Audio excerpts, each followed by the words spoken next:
college, and want to start with putting you all in the spot, saying what are your expectations? Students only, your parents can't help you, so this is that time when you cannot text, not 160 characters, we want you to speak out.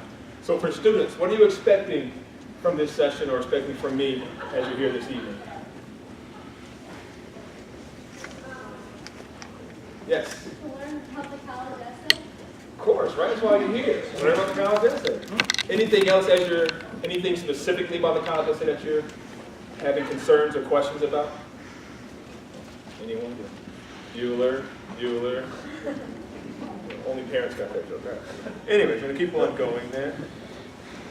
So, my expectations for you, and it's not just about today, but just in general, that these are things that I, as an educator, expect out of all of you that are sitting here, from our sophomores on up to seniors. Of course, to graduate from high school, to visit your top college choices. A lot of times, we make it easier. College makes it really easier by having all these videos and YouTube videos and tours online, but it's nothing like going on a college campus and getting a feel for the faculty, getting a feel for the student population, walking around, sometimes eating lunch in a dining hall, staying overnight. Who's known that they can stay overnight at a college campus? Okay, a few hands went up. You can actually stay overnight. And you call a college campus and say, hey, do you have an overnight program? Many of them do. They have them established. You can go spend the night. Some of them, even if you're looking at schools from out of state or out of town, they have fly-in programs. That they'll fly students in. So accepted students that are doing well, they really want you to come in and attend their school, they'll fly you in. So visit colleges, making sure you're at least your top colleges. Apply to more than one college university. Every once in a while, we have a student who will apply for one of our selective programs, and at the end they say, you didn't accept me, you're the only school I applied to. Not the best idea. You always want to apply to more than one school, and make sure you have your options open as well. Attend college, and of course, graduate from college. That's the end goal. Right, Baron? That's the end goal. I have a little activity that I like to do in regards to what do you think is the most important aspect of your college application. You're looking to apply to college, you all have your top schools in mind.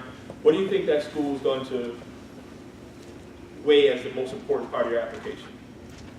Students, you're on. Yes? Do you like the activities you're involved in? Activities, yes.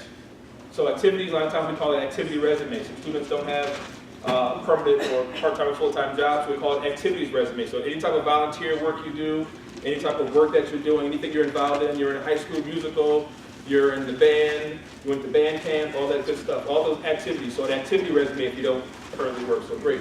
What else? What's another thing that they'll be looking for? GPA, yes. Your GPA is very important at any school you're applying to. What else? The essay. The essay is very important, yes. GPA, activities, essay. What else do you need? What's an important part of the application? Yes. SAT or ACT scores, yes. Anything else? No? Well, while we're here today, one of the things I like to focus on is that essay.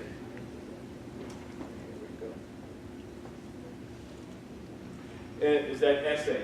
I have two stories I always tell about the essay. When people think, well, it's really about my 1200 SAT score, or it's really about my 97 high school average.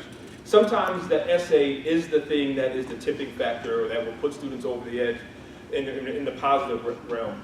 And when I used to work at one of the SUNY schools, I had a student that applied, and this student wasn't the best test taker, so her SATs weren't very strong. I want to say they were probably around 900 SAT. And for this school, that was not an acceptable SAT score.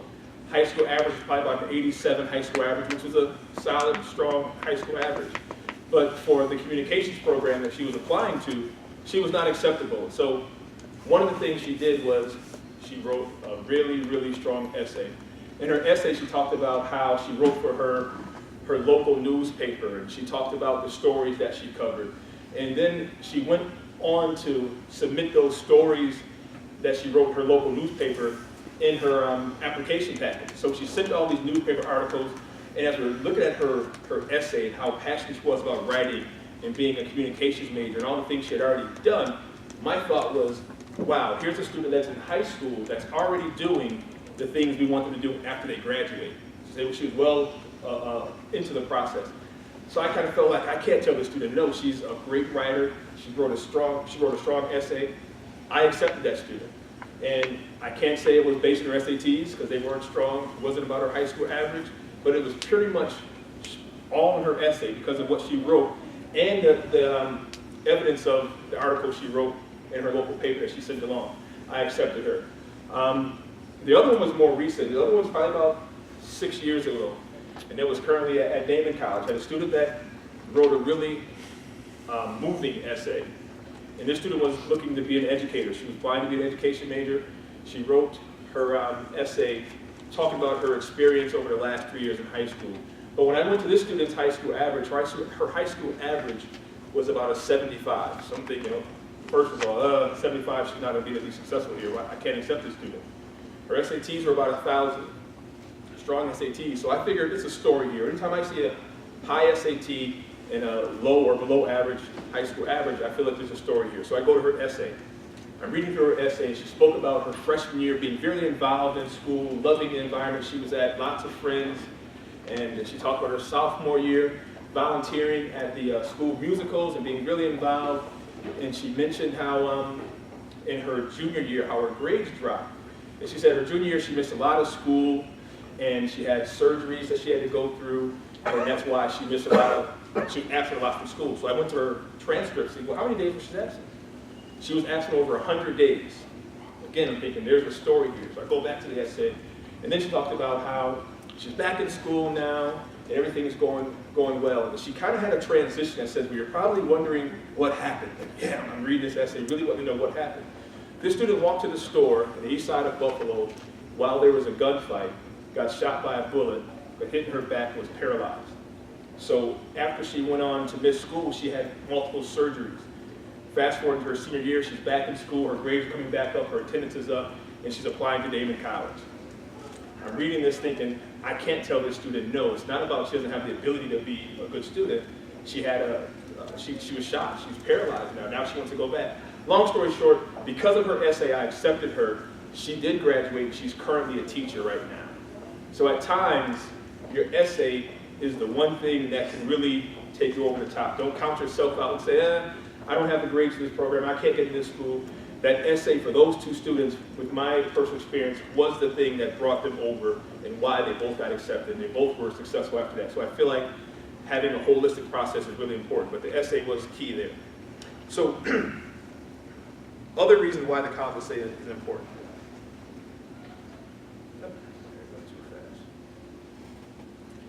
25% of the students' chance of entering college depends on their essay. Providing an authentic essay gives a student a better chance of getting their application to the top of the stack, the tip factor. And it is a sense of power to be able to tell your story. Everyone has a story. Everyone has a reason why they're writing their essay, a reason why they want to go to a particular school or a particular program. I put this up here because it's a program called College Summit. It's a national program. And when President Obama was in office, he actually gave some of his Nobel Peace Prize money to the College Summit. Daemen College has partnered with College Summit for the last 6 years. The reason why I mention them is they have a summer and writing intensive program. They spend all summer, but the program is only for a week. So they have a week of students on our campus. All they're doing for that entire week is writing their essay, doing another draft of their essay. They have college coaches helping them to write their essay, writing coaches, and students that have come through the program. So they really felt it was really important about the college essay that they really spend time with students doing that. While you may not be able to be involved in College Summit, there are multiple programs out there that will kind of help you along the way with your essay. So it is programs that realize how important that is.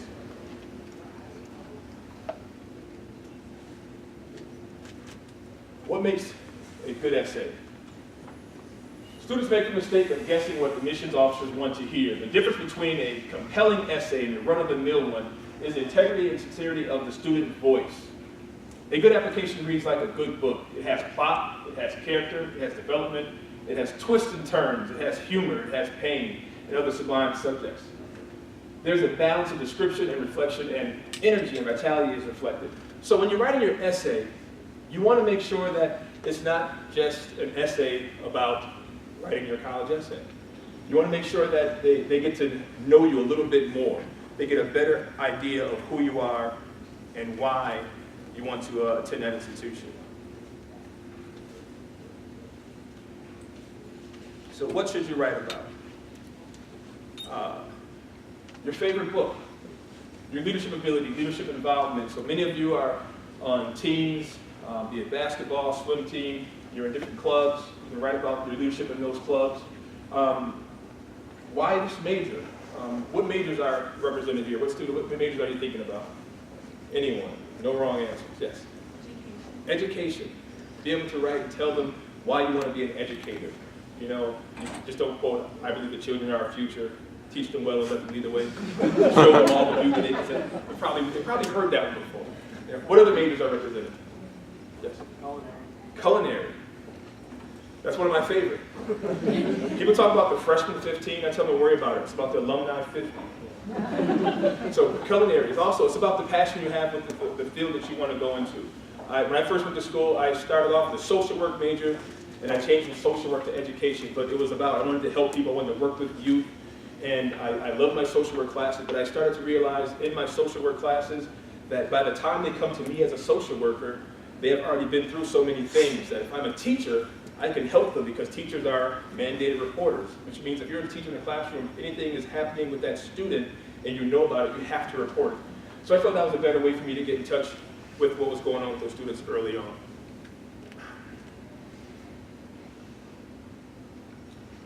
The experience that you have learned from or have made you the person you are today. We've all had those experiences that, you know, it's just, you think about all the time, you think about what made you as strong as you are or why you're going on a certain path. So those things are good things to write about. As we talk about things to write about, the next important thing is to know things you should not write about. And I put question marks on the bottom ones, we'll talk about those in a second, but the first one is championships.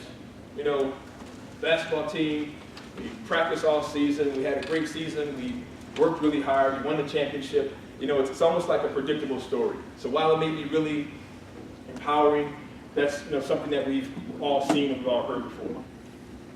Don't write about your boyfriend or girlfriend. Bobby's going to Penn State, I'm going to Fredonia, I'm going to miss him, but I think the education is bad. Don't worry about your boyfriend or girlfriend. Again, don't write about your essay, your college essay, about writing your college essay.